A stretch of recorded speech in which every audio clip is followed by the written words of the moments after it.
Les femmes disent ceci juste avant de vous manipuler. Un schéma étrange se répète dans presque tous les témoignages de personnes manipulées. C'est pas qu'elles n'aient rien vu venir, ce n'est pas qu'il n'y ait eu aucun signe avant-coureur, c'est qu'elles ont entendu quelque chose qui aurait dû les alerter, et qu'elles ont ignoré, elles l'ont minimisé. Une remarque anodine, une phrase bizarre, quelque chose dit trop légèrement pour être sérieux. Mais cela signifiait tout. Car voici la vérité sur la manipulation que la plupart des gens ne comprennent jamais vraiment. On manipule rarement quelqu'un en silence. On l'annonce d'abord, on vous dit avec ses propres mots exactement ce qui va se passer. Non pas par générosité ou honnêteté, mais parce que ces mots ont un but. Elles préparent le terrain. Elles mettent en place une histoire dont elles auront besoin plus tard. Une histoire où elles s'en sortent indemnes, et où vous passez pour quelqu'un qui aurait dû se méfier. Cette vidéo ne vous propose pas de mémoriser des signaux d'alarme comme une liste. Elle vise à comprendre pourquoi certaines expressions existent. À quelle fonction psychologique servent-elles? Que révèlent-elles sur la structure interne de celui ou celle qui les prononce, bien avant que quoi que ce soit ne tourne mal? À la fin de cet article, vous comprendrez une chose que la plupart des gens mettent des années à découvrir à leurs dépens. La différence entre une personne véritablement transparente et une autre qui se construit un alibi en temps réel. Il est essentiel de comprendre d'abord que la manipulation est presque toujours invisible sur le moment. C'est même tout son intérêt. Si quelqu'un essayait manifestement de vous manipuler, si ses intentions étaient claires comme de l'eau de roche, vous prendriez vos distances, vous vous protégeriez. Votre instinct prendrait le dessus et vous créeriez de la distance. Le langage doit donc inspirer confiance. Il doit paraître raisonnable. Il doit être empreint d'une impression d'honnêteté, de vulnérabilité, voire de flatterie. Il doit créer une atmosphère émotionnelle particulière où votre vigilance s'abaisse, où votre esprit critique s'apaise, où vous commencez à vous dire « Je suis peut-être paranoïaque, je devrais peut-être faire davantage confiance ». Cette pensée, ce moment précis de doute, n'est pas le fruit du hasard, c'est le mécanisme qui est à l'œuvre.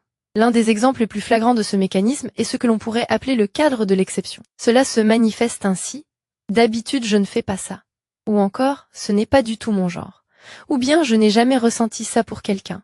À première vue, cela ressemble à un compliment, comme si l'on vous disait que vous êtes spécial, comme si quelque chose en vous, votre présence, votre énergie, votre essence, avait révélé une facette de cette personne que personne d'autre ne voit.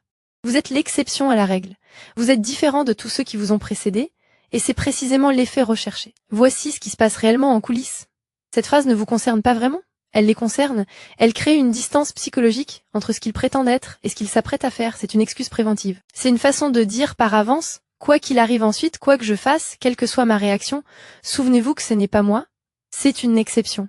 Et les exceptions ne comptent pas de la même manière. Quand quelqu'un présente son comportement comme une exception, il ne se montre pas vulnérable, il est stratégique. Il vous fait comprendre, avant même que quoi que ce soit ne se produise, qu'il ne sera pas tenu pleinement responsable de la suite, parce que c'était pas vraiment lui, c'était un moment d'égarement, une parenthèse dans sa nature profonde. Et voici ce qui prend la plupart des gens au dépourvu. Cette formule fonctionne généralement.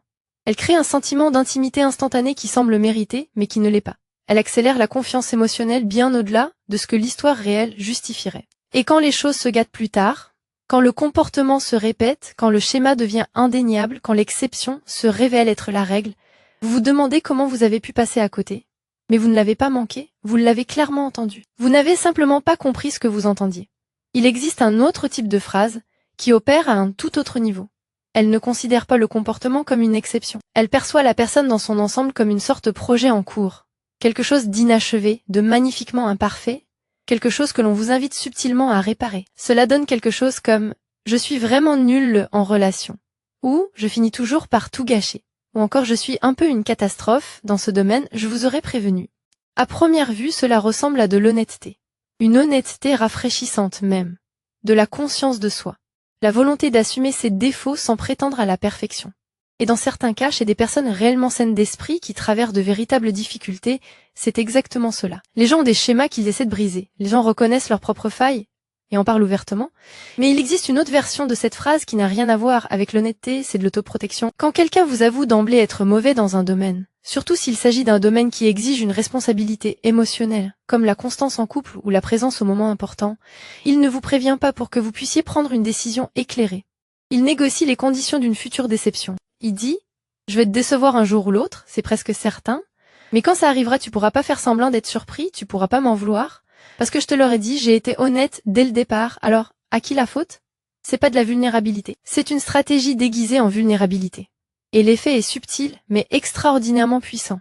Il vous fait porter tout le poids des attentes. S'il agit avec négligence, s'il disparaît au moment critique, s'il ne se montre pas à la hauteur des exigences d'une vraie relation, eh bien il vous aura prévenu. Vous saviez à quoi vous vous engagiez.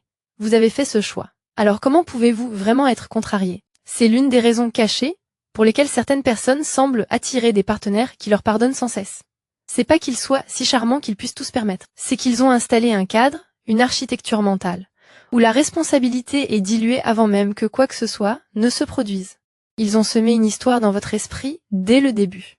Et une fois cette histoire ancrée, les excuses commencent à paraître raisonnables. Les déceptions deviennent prévisibles. Et partir commence à être perçu comme votre échec, et non le leur. Quelque chose change au bout de 2 ou 3 minutes dans la plupart des interactions avec une personne qui vous manipule subtilement. Vous commencez à remarquer que la conversation n'est pas tout à fait équilibrée comme le sont les conversations normales. Il vous pose des questions, beaucoup de questions. Il semble curieux de votre vie, de votre travail, de vos objectifs, de votre histoire, de vos blessures, et c'est agréable. On a l'impression d'un intérêt sincère, comme si quelqu'un voulait enfin vous connaître vraiment. Mais si vous y prêtez attention, si vous sortez de la douce illusion d'être questionné, vous remarquerez peut-être autre chose. Les questions ne sont pas posées au hasard, ils ne cherchent pas simplement à vous connaître, ils recherchent quelque chose de précis. Généralement, ils cherchent des failles, des lacunes émotionnelles, des lacunes sociales, des besoins non comblés, jamais comblés par personne d'autre. Et lorsqu'ils en repèrent une, ils ne se contentent pas d'en prendre note mentalement. Ils y réagissent, ils se positionnent précisément pour combler ce manque. Si vous évoquez le sentiment d'être ignoré au travail, sous-estimé, invisible, soudain, ils deviennent la personne qui perçoit véritablement votre potentiel. Si vous mentionnez le sentiment d'être déconnecté de vos anciens amis, comme si plus personne ne vous comprenait vraiment, soudain, ils deviennent la seule personne qui, enfin, vous comprend. Si vous évoquez des relations passées où vous n'étiez pas apprécié, où vos efforts n'étaient pas à la hauteur, soudain, ils sont horrifiés par la façon dont vous avez été traité et ils ne feraient jamais une telle chose. Ce mécanisme s'appelle l'effet miroir et dans les relations saines, il se produit naturellement. Les gens se connectent en trouvant un terrain d'entente authentique. Ils reflètent les valeurs de l'autre car ces valeurs sont partagées de manière sincère. C'est ainsi que l'intimité se construit au fil du temps. Mais il existe une forme d'effet miroir qui n'est pas du tout naturelle. Elle est simulée. Et le signe le plus évident est la rapidité. Un véritable alignement se développe lentement. On découvre des intérêts communs et des valeurs partagées au fil des semaines, voire des mois. C'est un processus de révélation qui ne peut être précipité. Mais quand quelqu'un semble vous imiter trop vite, quand il paraît vous comprendre parfaitement dès les premières conversations, quand il touche la corde sensible à chaque fois d'emblée, il est important de s'arrêter un instant et de se poser une question difficile. Est-ce qu'il crée réellement un lien avec vous? Ou est-ce qu'il construit une illusion de connexion? Car ceux qui cherchent à vous manipuler n'ont pas besoin de vous comprendre. Il leur suffit d'en donner l'impression. Et l'apparence est bien plus rapide que l'être. Une phrase revient souvent une fois que cette phase d'imitation est bien entamée. C'est l'une des choses les plus désarmantes qu'on puisse dire lors d'une première interaction, et elle atteint presque toujours son but. Cela donne quelque chose comme « J'ai l'impression de pouvoir tout te dire » ou « C'est fou, je ne me suis jamais confié aussi vite à quelqu'un » ou encore « Je ne sais pas ce que tu as de si spécial mais j'ai une confiance absolue en toi ». Cette phrase est d'une grande finesse. Cela crée un sentiment de vulnérabilité partagée, même si une seule personne s'est réellement montrée vulnérable. Vous avez l'impression qu'elle s'ouvre à vous, que vous êtes assez spécial pour recevoir son monde intérieur. Et à cet instant précis, une pression tacite apparaît. Une pression à rendre l'appareil, à égaler cette ouverture, à prouver que le lien est réel en offrant en retour quelque chose d'aussi personnel. Et c'est là que la dynamique commence à basculer en sa faveur, car vous lui avez donné quelque chose, une peur que vous portez en vous, une blessure encore vive, un fragment de votre histoire que vous ne partagez pas à la légère avec n'importe qui, et elle ne l'a pas mérité avec le temps. Elle ne l'a pas mérité par la constance, elle l'a mérité par une phrase bien choisie. Une simple phrase conçue pour accélérer l'intimité au-delà de ce que la relation pouvait réellement supporter. C'est l'une des principales raisons pour lesquelles les personnes manipulées décrivent si souvent l'impression que les choses sont allées trop vite. Pas forcément physiquement, émotionnellement. Comme si l'intimité avait été précipitée au-delà de ce qui était réellement justifié. Comme s'il s'était trop investi trop tôt et n'avait réalisé le déséquilibre qu'après coup. Cette accélération n'est pas accidentelle. Elle est savamment orchestrée. La phrase « J'ai l'impression de pouvoir tout te dire » n'est pas une véritable confession, mais une invitation. Et celui qui lance l'invitation en tire bien plus profit que celui qui l'accepte. À ce stade de l'interaction, un changement subtil mais crucial s'est déjà produit. La personne qui joue ce rôle n'agit plus par sincérité si tant est qu'elle l'ait jamais été. Elle agit par stratégie. Elle s'est positionnée comme une exception, un projet, quelqu'un qui te comprend mieux que quiconque. Elle a fabriqué une proximité émotionnelle qui paraît profonde mais qui a été construite rapidement. Et maintenant, elle doit protéger ce qu'elle a bâti.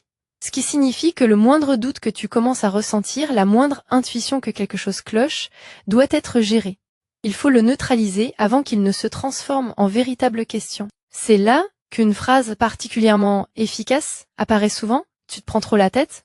Ou encore, tu te fais des idées? Ou, pourquoi t'en fais tout un plat? Ce ne sont pas des observations sur ton état mental. Ce sont des tentatives de diversion. Elles détournent ton intuition. Ce pressentiment que quelque chose cloche, que l'on te manipule plutôt que de t'écouter, et inverse complètement la perspective. Soudain, le problème n'est plus ce qu'ils ont dit ou fait, mais ta réaction. L'attention se détourne de leur comportement pour se porter sur ta propre réaction. Et si tu as déjà vécu une situation similaire, tu sais à quel point cela peut être efficace. Le doute est désagréable, le doute de soi l'est encore plus. Et à ce moment-là, il est tellement plus facile de croire que tu es paranoïaque, que tu dois te calmer, que tu sabotes quelque chose de bien, que d'envisager la possibilité que ton intuition soit juste et que l'on t'ait mal compris depuis le début. Alors tu recules. Peut-être t'excuses-tu d'avoir été méfiant. Tu te dis que tu dois te détendre, que tu dois faire davantage confiance. Tu as de la chance d'avoir quelqu'un d'aussi patient avec tes angoisses, et c'est exactement ce qu'il elle souhaitait. Dire « tu te fais trop de soucis » ne résout pas ton problème. Au contraire, cela l'enfouit. Et plus on l'utilise, plus il devient difficile de faire confiance à son propre ressenti. Cette érosion de la confiance en soi n'est pas un effet secondaire de cette phrase. C'est sa fonction même. Il existe une catégorie particulière de phrases qui a tendance à apparaître lorsque les choses commencent à devenir sérieuses, lorsque l'engagement devient une véritable question. Lorsque l'autre personne est confrontée à un choix, soit s'engager sincèrement, soit trouver une excuse pour ne pas le faire. C'est alors que tu entendras souvent quelque chose comme « je ne veux pas te faire de mal ». En apparence, cela semble attentionné, bienveillant, comme si la personne se retenait non par égoïsme mais par souci de toi, comme si elle te protégeait de quelque chose, peut-être même d'elle-même. Mais regarde de plus près ce que cette phrase accomplit réellement. Elle n'explique rien. Elle n'apporte aucune clarté sur les intentions ou les sentiments de la personne. Ce que cela fait, c'est déplacer le poids émotionnel. Désormais, s'ils prennent leur distance, c'est pas parce qu'ils n'ont jamais été sérieux avec vous, mais parce qu'ils tenaient trop à vous. S'ils disparaissent, c'est pas de l'abandon, c'est de la protection. L'histoire reste impeccable. Leur réputation est préservée. Et vous vous retrouvez seul avec la confusion. Voici ce qui rend cette phrase particulièrement trompeuse. Elle apparaît presque toujours juste avant que quelqu'un ne fasse exactement ce qu'il prétendait éviter. Ils disent « je ne veux pas te faire de mal » et puis ils vous font du mal, mais maintenant, il y a une explication. Un filtre adoucissant. Ils l'ont essayé. Ils vous ont prévenu. Ils ont fait attention. Peut-on vraiment leur reprocher quelque chose qu'ils n'ont jamais voulu faire? Quand quelqu'un ne veut vraiment pas vous faire de mal, il ne le crie pas sur tous les toits. Il ne vous fait tout simplement pas de mal, il est présent, il tient parole, il est constant dans le temps. L'avertissement n'est pas nécessaire, car le comportement part de lui-même. Alors quand cette phrase apparaît, surtout tôt, surtout de façon spectaculaire, ce n'est pas de la protection. C'est une préparation. C'est mettre en place le décor d'une sortie qui n'a pas encore eu lieu. Passons maintenant aux choses sérieuses. Comprendre ces expressions est précieux, mais savoir comment y répondre, c'est là que le véritable changement s'opère, et l'instinct de la plupart des gens, celui qui semble le plus sûr, le plus direct, est de confronter. Pointer du doigt l'expression. De dire « attendez, vous êtes en train de me manipuler ?» C'est un jeu, mais cela ne fonctionne presque jamais. Cela met immédiatement l'autre personne sur la défensive. Cela transforme la conversation en conflit.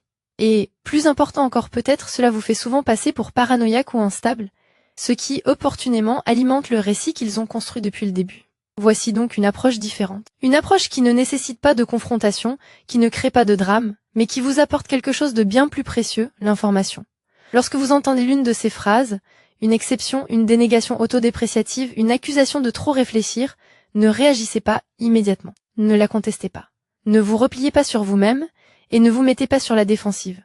Prenez plutôt votre temps, posez une question de suivi, une question neutre, une question qui crée un espace de dialogue sans créer de conflit. Par exemple, que voulez-vous dire par là? Ou pouvez-vous m'en dire plus? Ou simplement, aidez-moi à comprendre. Vous leur donnez ainsi l'occasion de s'expliquer en profondeur ou de révéler la superficialité de leurs propos. Car les personnes sincères ont toujours une explication substantielle derrière leurs affirmations. Elles développeront leurs idées. Elles apporteront du contexte et des nuances. Elles accueilleront favorablement la question, car elles leur donnent l'opportunité d'être mieux comprises. Mais les personnes qui cherchent à vous manipuler n'auront pas cette profondeur. Elles seront mal à l'aise lorsqu'on les interrogera. Elles esquiveront la question. Elles répéteront la même phrase avec des mots légèrement différents sans rien ajouter de concret. Ou, et c'est le signe le plus révélateur, elles retourneront la situation contre vous. Pourquoi posez-vous ces questions? Pourquoi avez-vous besoin de tout analyser? Pourquoi ne pas simplement leur faire confiance? Cette réaction, ce subtil détournement de l'attention de leurs paroles vers votre propre comportement, en dit long. Non pas la phrase elle-même, mais ce qui se passe lorsqu'on la questionne avec tact. Il y a un autre aspect à considérer avant de conclure. La plupart des personnes qui se font manipuler ne le sont pas par naïveté. Elles ne se font pas manipuler par stupidité, inexpérience ou mauvaise compréhension des autres. Elles se font manipuler par générosité. Elles accordent le bénéfice du doute. Elles présument de bonnes intentions. Elles croient aux secondes chances et aux nouveaux départs. Et tout cela n'est pas mal en soi.